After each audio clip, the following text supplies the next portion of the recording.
Hi friends, ಮೈಸೂರಿನ Dasara special food fest ನಡೀತಾ ಇದೆ. ಸಿಕ್ಕಾಪಟ್ಟೆ ಜನ, ಕಾಲಿಡೋಕ್ಕೆ ಜಾಗ ಇಲ್ಲ ಅಂತ ರಶ್ ಇತ್ತು. ಆದರೂ ಒಂದೆರಡು ಮೂರು ಟೇಸ್ಟ್ ಮಾಡ್ಕೊಂಡು ಹೊರಗೆ ಬಂದ್ವಿ. ಇಲ್ಲಿ ಬರ್ತಾ ಮಕ್ಕಳೆಲ್ಲಿದ್ದಾರೆ ಅಂತ ನೋಡಿದ್ರೆ, ಇಲ್ಲಿ ಅವರೊಂದು ಕ್ಯಾಮ್ರಾ ತೊಗೊಂಡಿದ್ದಾರೆ, ಸಣ್ಣದು ಟಾಯ್ಸ್ ಅದು.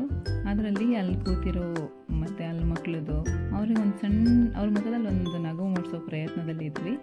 ಈ ಥರದೊಂದು ಪ್ರಿಂಟ್ ತೊಗೊಂಡು ಅವ್ರಿಗೆ ಕೊಟ್ವಿ. ತುಂಬಾ ಖುಷಿಪಟ್ಟರು. ಅದ್ರ ಜೊತೆಲಿ ನಮಗೂ ಖುಷಿ ಆಯಿತು. ಅವ್ರು ನೋಡಿ ಎಷ್ಟು ಚೆನ್ನಾಗಿ ನಗ್ತಾ ಇದ್ದಾರೆ.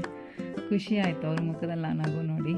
ಪಾಪ ಎಲ್ಲೆಲ್ಲಿಂದೋ ಹೊಟ್ಟೆ ತುಂಬಿಸೋಕ್ಕೆ, ಜೀವನ ನಡೆಸೋಕ್ಕೆ ಬಂದಿರ್ತಾರೆ. ಈ ಮಕ್ಕಳು ಆಟ ಆಡೋದು ನೋಡಿ ನಮಗೂ ಕೂಡ ಮತ್ತೆ ಮಕ್ಕಳಾಗೋ ಆ ವಯಸ್ಸಿಗೆ ಬಾಲ್ಯದಲ್ಲಿ ಹೋಗೋ ಆಟ ಆಡ್ತಾ ಇರೋದು ನೆನಪಾಗೋಯ್ತು.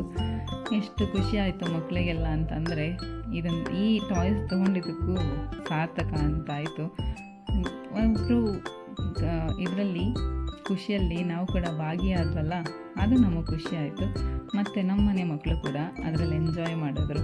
ಇವ್ರಿಗೆ ಇದೇ ಆಟ ಆಗ್ಬಿಟ್ಟಿತ್ತು. ಅಲ್ಲಿ ಸಿಕ್ಕಿರೋ ಮಕ್ಕಳಿಗೆಲ್ಲ ಫೋಟೋ ತೆಗೆಯೋದು, ಅವ್ರಿಗೆ ಕೊಡೋದು, ಅವ್ರನ್ನ ನೋಡ್ಕೊಂಡು ಇವ್ರು ಖುಷಿ ಪಡ್ತಾಯಿದ್ರು. ಇದರಿಂದಂತೂ ಸಖತ್ ಹ್ಯಾಪಿ ಮೂಮೆಂಟ್ಸ್ ಅಂತ ಆಯಿತು, ಮೆಮೊರಬಲ್ಲು ಈ ಮಕ್ಕಳಿಗೆ ಕೂಡ.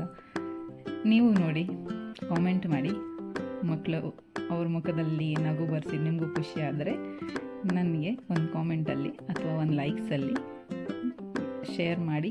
Thank you for watching.